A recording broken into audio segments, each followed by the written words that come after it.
മിശിഹായ പ്രിയമുള്ള സഹോദരി സഹോദരങ്ങളെ, നാം നോമ്പ് കാലത്തിലൂടെ കടന്നുപോയിക്കൊണ്ടിരിക്കുകയാണല്ലോ.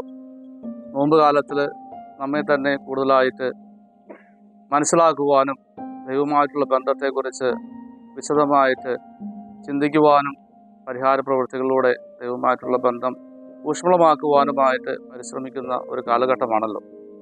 യോഹന്നാന്റെ സുവിശേഷത്തിൽ ഇന്ന് തിരുസഭാ മാതാവ് നമുക്ക് വിചിന്തനത്തിനായി തന്നിരിക്കുക ഈശോ ജീവജലത്തിൻ്റെ അരുവിയാണെന്നും പ്രകാശമാണെന്നും പറയുന്ന രണ്ട് കാര്യങ്ങളാണ്. ഈ ജീവജലവും പ്രകാശവും വളരെ പ്രധാനപ്പെട്ടതാണ്.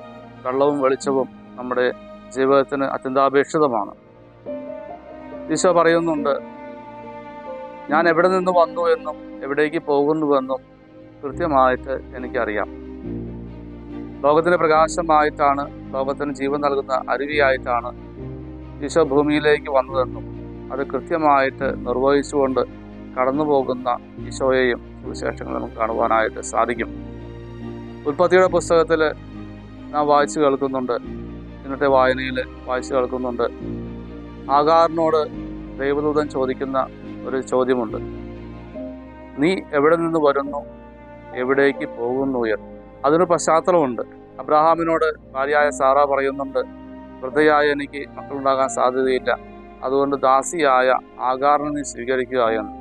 സാറായുടെ നിർബന്ധപ്രകാരം ആഗാറിനെ ഭാര്യ സ്വീകരിക്കുന്ന എബ്രഹാം കുറച്ചു കഴിഞ്ഞപ്പോൾ ആഗാർ ഗർഭിണിയാണെന്ന് അറിയുമ്പോൾ തന്റെ യജമാനത്തെ പുച്ഛത്തോടുകൂടി വീക്ഷിക്കുകയും അവളോട് അങ്ങനെ പെരുമാറാൻ തുടങ്ങുകയും ചെയ്യുമ്പോൾ സാറ വളരെ വിഷമത്തോടു കൂടി അബ്രഹാമിനോട് പറയുകയാണ് ഇങ്ങനെ സംഭവിച്ചതിനെ കുറിച്ച്. എബ്രഹാം പറയുന്നുണ്ട്, അവൾ നിന്റെ ദാസിയാണ്, നിനക്ക് ഇഷ്ടമുള്ളതുപോലെ ചെയ്തുകൊള്ളുകയായി.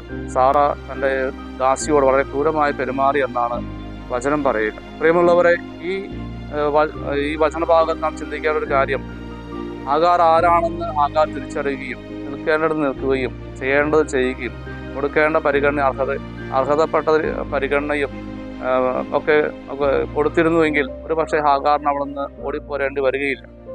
നിന്ന സ്ഥലവും ചെയ്യേണ്ട പ്രവൃത്തികളും മറന്നുപോയത് കൊണ്ടാണ് ആഗാറിന് ആ ഒരു ബുദ്ധിമുട്ടേറിയ അനുഭവത്തിലൂടെ കടന്നു പോകേണ്ടി വന്നത്. പ്രിയമുള്ളവരെ, നമ്മുടെ ജീവിതത്തിലായാലും നമ്മൾ നിൽക്കേണ്ട സ്ഥലവും ചെയ്യേണ്ട കാര്യങ്ങളും മറന്നുകൊണ്ട് നമുക്ക് ഒരുപക്ഷെ അർഹതപ്പെട്ടതല്ലാത്തതും കൂടിയായിട്ടുള്ള അനുഗ്രഹങ്ങൾ നമുക്ക് ലഭിക്കുമ്പോൾ ഈ ഹാഗാറിനെ പോലെ നമ്മൾ നിന്ന സ്ഥലവും നമ്മൾ വിളിച്ച തമ്പുരാനെയൊക്കെ മറന്നുകൊണ്ട് ജീവിക്കുമ്പോൾ ഒരു പക്ഷേ നമ്മളും ഈ ഹാഗാറിനെ പോലെ ഓടിപ്പോകേണ്ടതായിട്ടുള്ള ഒരു പക്ഷേ വിഷമതകളോട് കടന്നു പോകേണ്ടതായിട്ടുള്ള സാഹചര്യമൊക്കെ ഉണ്ടാകും. ഈ നോമ്പ് കാലത്ത് നമ്മൾ പ്രവേശിക്കുമ്പോൾ നമുക്കൊന്ന് തിരിഞ്ഞു നോക്കാം. നമ്മൾ ദൈവത്തിൽ നിന്നാണ് വന്നത്, ദൈവത്തിലേക്കാണ് തിരിച്ചു പോകേണ്ടത്.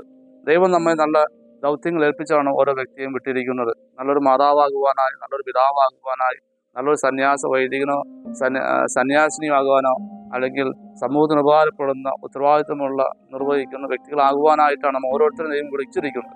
ആ വിളിച്ചിരിക്കുന്ന വിളി എന്താണെന്ന് തിരിച്ചറിയുകയും അതനുസരിച്ച് ജീവിക്കുകയും അത് അവസാനം ദൈവത്തിലേക്ക് തിരിച്ചു പോകേണ്ടതാണെന്നുള്ള ഒരു സ്വർഗത്തെ ലക്ഷ്യമാക്കിക്കൊണ്ട് ഒരു ധന്യമായ ജീവിതം നയിക്കേണ്ട ഒരു കടമ നമുക്കുണ്ട് എന്ന് ഒരു ബോധ്യത്തിലേക്ക് നമുക്ക് കടന്നു വരാം.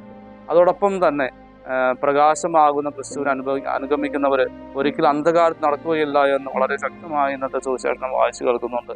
ഈശോയുടെ ആ പ്രകാശത്തിലേക്ക് നടന്നുകൊണ്ട് നമ്മുടെ ജീവിതത്തിൽ അന്ധകാര മേഖലകളൊക്കെ ഈശോയുടെ സാന്നിധ്യം കൊണ്ട് പ്രകാശമയമായി മാറ്റുവാനും വളരെ സുഗമമായി യാത്ര ചെയ്യുവാനുള്ള കൃപ നൽകണമെന്ന് പ്രത്യേകമായിട്ട് നമുക്ക് പ്രാർത്ഥിക്കാം.